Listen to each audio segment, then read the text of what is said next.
যেহেতু রবীন্দ্রনাথ কইছে ঠিকই কইছে, আর জিন্না একই কথা কইয়া ভিলেন হইয়া গেল বাঙ্গু প্রগতিশীলদের কাছে। অ্যান্ড দ্য পোয়েট এই নামে একটা বই আছে, যেখানে রবীন্দ্রনাথ এবং গান্ধীর মধ্যে লেখা চিঠিপত্র সংকলন করা হয়েছে।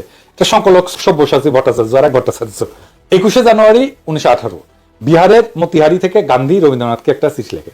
এই পত্রে গান্ধী রবীন্দ্রনাথের মতামত জানতেছে একটা বিষয়টা হইতেছে হিন্দিকে ভারতের একমাত্র জাতীয় ভাষা বা ন্যাশনাল ল্যাঙ্গুয়েজ করার ব্যাপারে, এই ভাষাকে আন্তঃপ্রদেশ যোগাযোগ এবং জাতীয় সমস্ত কমিউনিকেশনের ব্যাপারে চালু করা গান্ধীর প্রশ্ন ছিল এইরকম ইংরেজি, যে এইটা কি ঠিক না যে হিন্দি একমাত্র সম্ভাব্য জাতীয় ভাষা এবং বিভিন্ন আন্তঃপ্রদেশের যোগাযোগের জন্য ভাষা হইতে পারে। চিঠির উত্তরে শান্তিনিকেতন থেকে 24শে জানুয়ারি 1918 রবীন্দ্রনাথ এই প্রস্তাবে সম্মতিসূচক মতামত দেন এবং হিন্দিকে ভারতের একমাত্র জাতীয় ভাষা যা আন্তঃপ্রদেশ যোগাযোগের জন্য উপযুক্ত বলে মতামত প্রদান করেন। তিনি স্পষ্ট বলছিলেন, হ্যাঁ, হিন্দি একমাত্র সম্ভাব্য জাতীয় ভাষা হইতে পারে ভারতের। আবার পড়ে শোনাচ্ছি, Hindi is the only possible national language in India. তবে এও বলেন, যেহেতু তাদের প্রজন্ম ইংরেজি শাসনের অধীনে বড় হয়েছে, ইংরেজি ভাষাতে নিজেদের মতামত আর্টিকুলেট করে হিন্দিকে সম্পূর্ণরূপে প্রচলন করতে আরেক জেনারেশন বড় হওয়া লাগবে। গান্ধী গুজরাটি, মাতৃভাষা গুজরাটি, এবং রবীন্দ্রনাথ বাঙালি, বিনা দ্বিধায় হিন্দিকে একমাত্র জাতীয় ভাষা হিসেবে মাইনে নিল। ভারত স্বাধীন হওয়ার পরে ভারতের সংবিধানেও হিন্দিকে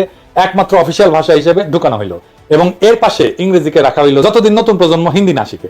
যে বাঙ্গ প্রগতিশীলরা এত রবীন্দ্রনাথ বই করলে পাগল হইয়া যায়, কাজ হয়ে পড়ে যায়, সে রবীন্দ্রনাথ নিজেই তো তার দেশ ভারতে হিন্দিকে সর্বভারতীয় ভাষা হিসেবে প্রমোট করছে। এখানে বাঙ্গ প্রগতিশীলদের আইকন রবীন্দ্রনাথ হাউকা করে নাই যে সে তার মাতৃভাষা ভুলা যাবে। পশ্চিম বাংলার কোন কবি সাহিত্যিক তো এটা একটা টু শব্দ করে নাই। যেহেতু রবীন্দ্রনাথ কইছে ঠিকই কইছে, আর জিন্না একই কথা কইয়া ভিলেন হইয়া গেল বাঙ্গ প্রগতিশীলদের কাছে।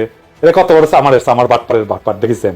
ভারতের কেন্দ্রে, সচিবালয়, আদালতে, আর্মিতে, সব জায়গায় অফিসিয়াল ভাষা হচ্ছে হিন্দি বা ইংলিশ। সব ফাইলপত্র, যোগাযোগ, চিঠি আদান প্রদান হিন্দি অথবা ইংলিশে করা লাগে। ভারতের পার্লামেন্টে কথা বলতে গেলে হিন্দি বা ইংলিশ ব্যবহার করতে হয়। পার্লামেন্টের মেম্বার, রাজনীতিবিদ যদি বকলম বা মূর্খ হয়, তাহলে স্পিকারের বিশেষ অনুমতি নিয়ে অন্য ভাষায় বক্তৃতা দিতে পারে, যদিও সেই বক্তব্য কেউ শুনে না। এই যে দেখেন, পশ্চিমবঙ্গের লোকসভার একজন সদস্য অভিষেক ব্যানার্জি, ডায়মন্ড হারবার 24 পরগনা আসনের এমপি, লোকসভায় হিন্দিতে কথা হচ্ছে। দেখেন, खबर रखिए और कुर्सी का पीटी बांध लीजिए, मौसम बिगड़ने वाला है। आप डायरेक्शन देंगी क्या मुझे?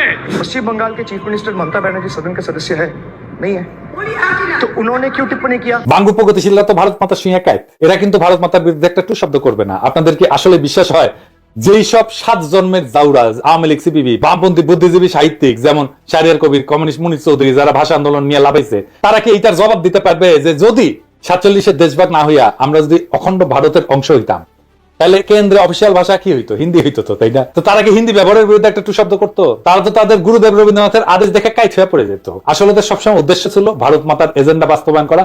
আমাদের আগের 2টা এপিসোডে দেখাইছি, এপিসোডের মাধ্যমে সেটা আবার স্বতঃসিদ্ধভাবে প্রমাণ করলাম আপনাদের সামনে আরেকবার। এরা সব সময় এই ভূখণ্ডের মুসলমানদেরকে দুর্বল করে রাখতে চেয়েছে, এখনো সেটার জন্য আপ্রাণ চেষ্টা করে যাচ্ছে। সেই জন্য প্রথম থেকে ষড়যন্ত্র করে তাদের দেশীয় লেসপেন্সারদের মাধ্যমে এই সমস্ত ভুয়া পয়েন্ট তৈরি করে বিলি করেছে। পাকিস্তান তৈরি হওয়ার পর থেকে এদের উদ্দেশ্য ছিল উপমহাদেশের মুসলমানদের মধ্যে যাতে বন্ধন না থাকে, একতা না থাকে, মুসলমানরা যাতে কোনোভাবে এক দেশে বসবাস না করে। মুসলমানরা যদি একতাবদ্ধ শক্তিশালী থাকে, তাহলে তো ভারত মাতার বিশাল বিপদ সামনে, তারা তাদের অখণ্ড ভারত পুনরুদ্ধারের স্বপ্ন বাস্তবায়ন করতে পারবে না। এই জন্যই ভারত নিজে হিন্দিকে নিজের অফিসিয়াল ল্যাঙ্গুয়েজ বানায় পূর্ব বাংলার মুসলমানদেরকে উজবুক বানাইছে তাদের দেশীয় দোসরের মাধ্যমে।